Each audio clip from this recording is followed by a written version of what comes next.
Assalamualaikum warahmatullahi wabarakatuh. Perkenalkan, nama saya Mardiana dari Prodi 21 HTN 7. Di sini saya akan melaksanakan tugas mata kuliah kriminologi yang diberikan oleh Ibu Dr. Jumriani Nawawi, SHMH, sebagai tugas pengganti ujian tengah semester. Ilmu kriminologi ditemukan oleh antropologi Perancis yang bernama Paul Topinard, bahwa kriminologi adalah berasal dari dua kata, yaitu crime yang artinya kejahatan dan logos yang artinya ilmu, sehingga kriminologi adalah ilmu yang mempelajari tentang kejahatan dan penjahat. Selanjutnya, alasan lahirnya ilmu kriminologi ada tiga. Yang pertama yaitu adanya ketidakpuasan terhadap hukum pidana atau hukum positif. Yang kedua, adanya ketidakpuasan terhadap hukum acara pidana, bahwa penegakan hukum pidana tidak mampu membendung atau menjadi jalan keluar untuk mengatasi berbagai tindak pidana. Yang ketiga, adanya ketidakpuasan terhadap sistem penghukuman, bahwa ada celah atau kegagalan dari sebab lahirnya kriminologi, sehingga di sini kriminologi sebagai ilmu yang ibaratnya cermin apakah ada memang hal-hal yang perlu dibenahi atau apakah hukum acara pidana itu memang sudah tegak dari tujuan itu sendiri. Selanjutnya, kriminologi berkaitan dengan beberapa cabang ilmu. Yang pertama, antropologi kriminal, yaitu tentang manusia yang jahat, bahwa dalam antropologi kriminal menjelaskan bahwa lokasi geografis seseorang akan mempengaruhi perilakunya. Yang kedua, sosiologi kriminal, yaitu tentang kejahatan diambil dari gejala masyarakat, di mana letak yang dapat mempengaruhi masyarakat untuk melakukan kejahatan. Yang ketiga yaitu psikologi kriminal, yaitu tentang penjahat dilihat dari sudut pandang jiwanya, seperti memiliki jiwa yang sakit. Selanjutnya yaitu objek kajian kriminologi. Yang pertama, perbuatan atau kejahatan. Yang ketiga, pelaku kejahatan yaitu penjahat itu sendiri. Yang ketiga, reaksi masyarakat terhadap perbuatan dan pelakunya. Manfaat adanya kriminologi. Yang pertama yaitu bisa mengetahui secara mendalam terkait bentuk-bentuk perilaku manusia. Yang kedua yaitu memahami kenapa ada penyimpanan-penyimpanan terhadap norma, baik itu dalam hukum pidana khusus maupun dalam hukum pidana umum. Yang ketiga yaitu dapat memahami reaksi sosial terhadap penyimpanan-penyimpanan yang terjadi, baik yang dilakukan secara personal maupun yang dilakukan secara kelembagaan. Selanjutnya, tingkat ketaatan terhadap hukum ada tiga. Yang pertama yaitu identification, merupakan ketaatan karena takut hubungan baiknya rusak karena perilaku pelanggaran yang dia lakukan atau merasa takut adanya penilaian negatif terhadap dirinya.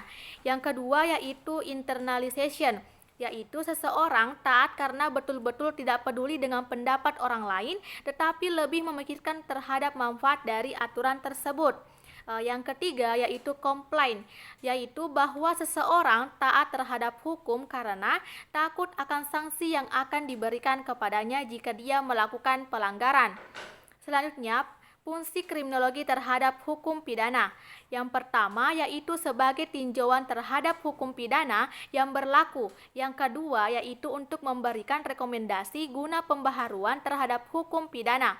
Selanjutnya, fungsi kriminologi terhadap sistem peradilan pidana atau proses hukum acara pidana. Yang pertama yaitu hasil penyelidikan kriminologi dapat membantu pemerintah dalam mengungkap kejahatan. Yang kedua, dapat memperbaiki kinerja aparat penegak hukum serta melakukan perbaikan terhadap undang-undang itu sendiri. Yang ketiga yaitu kriminalisasi atau deskriminalisasi terhadap produk perundang-undangan atau perbaikan. Selanjutnya, aliran dalam kriminologi atau mazhab dalam kriminologi. Fungsi mazhab yaitu untuk menentukan bagaimana kita memandang sesuatu sesuai dengan paradigma yang kita gunakan. Adapun mazhab dalam kriminologi yang pertama yaitu mazhab klasik yang dipelopori oleh Cesare Beccaria, yang didasarkan pada teori hedonistik bahwa manusia itu memiliki kebebasan untuk memilih perbuatan yang dapat memberi kebahagiaan bagi dirinya dan menghindari perbuatan yang dapat memberikan derita bagi dirinya. Dan juga didasarkan pada asas free will atau kebebasan kehendak, bahwa pelaku tersebut memiliki kebebasan bebas dalam perbuatan yang dia lakukan. Dalam teori ini juga menekankan bahwa pelaku kejahatan atau yang melanggar tetap akan menerima sanksi atau hukuman dari kebebasan itu sendiri tanpa memandang fisik dari pelaku kejahatan tersebut. Yang kedua yaitu aliran kartografik, yaitu aliran yang mementingkan pada distribusi kejahatan dalam daerah-daerah tertentu, baik secara geografis maupun secara sosial. Yang ketiga, aliran sosialis muncul sebagai bentuk penolakan terhadap aliran kartografik.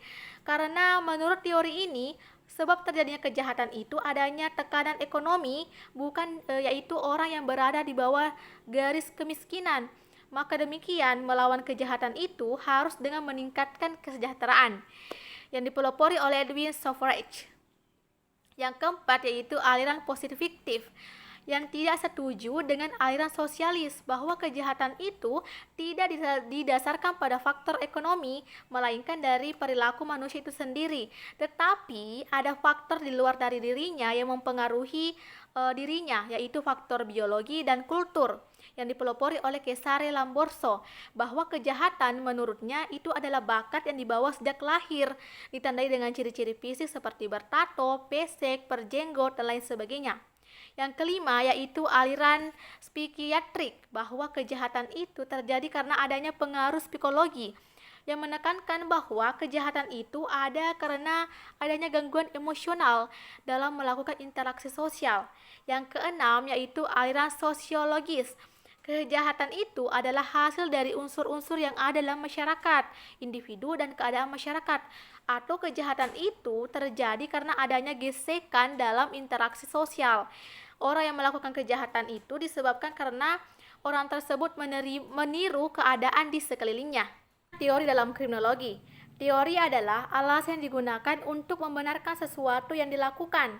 Adapun teori dalam kriminologi yang pertama yaitu teori differential accusation yang dipelopori oleh Edwin Sutherland, bahwa perilaku kriminal itu adalah perilaku yang dipelajari dalam lingkungan sosial, bahwa kejahatan itu tidak diperoleh dari keturunan ataupun diwariskan, tetapi dipelajari melalui interaksi yang intensif.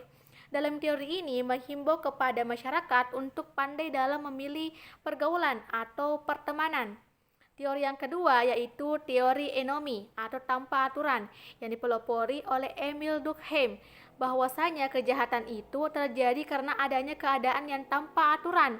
Tidak ada aturan yang berlaku dalam masyarakat sehingga banyak terjadi kejahatan-kejahatan di dalam masyarakat.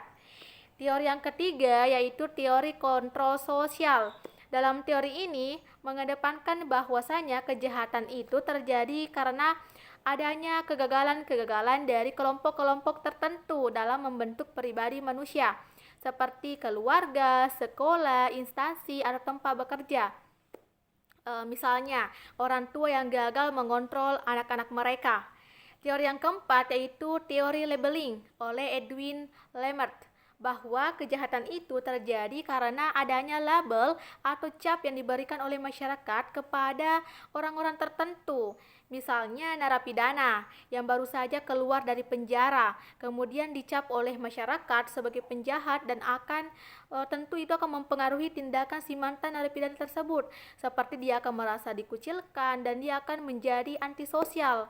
Yang kelima, teori konflik oleh Karl Marx, bahwa kehadiran konflik itu hadir di dalam lingkungan sosial yang dipengaruhi oleh budaya ketidaksukaan seseorang terhadap keyakinannya, bukan pada individunya. Misalnya antar suku. Selanjutnya, mengapa manusia melakukan kejahatan? Kejahatan itu identik dengan perbuatan yang dilarang atau perbuatan yang tidak dibenarkan atau perbuatan yang antisosial. Dikatakan tindak kejahatan ketika memenuhi dua syarat. Yang pertama yaitu actus reus atau perbuatan yang salah, yaitu perbuatan yang dipandang bersalah ketika melakukan perbuatan itu dengan sengaja ataupun dengan lalai. Untuk menentukan lalai dengan sengajanya, maka butuh rekonstruksi atau diselidiki kebenarannya. Syarat yang kedua yaitu mens rea atau dipandang harus bisa bertanggung jawab. Ketika yang melakukannya adalah gangguan mental, maka tidak dapat dikatakan sebagai tindak kejahatan. Baiklah, itulah tadi review materi mengenai mata kuliah kriminologi dari saya. Lebih dan kurangnya mohon dimaafkan. Wassalamualaikum warahmatullahi wabarakatuh.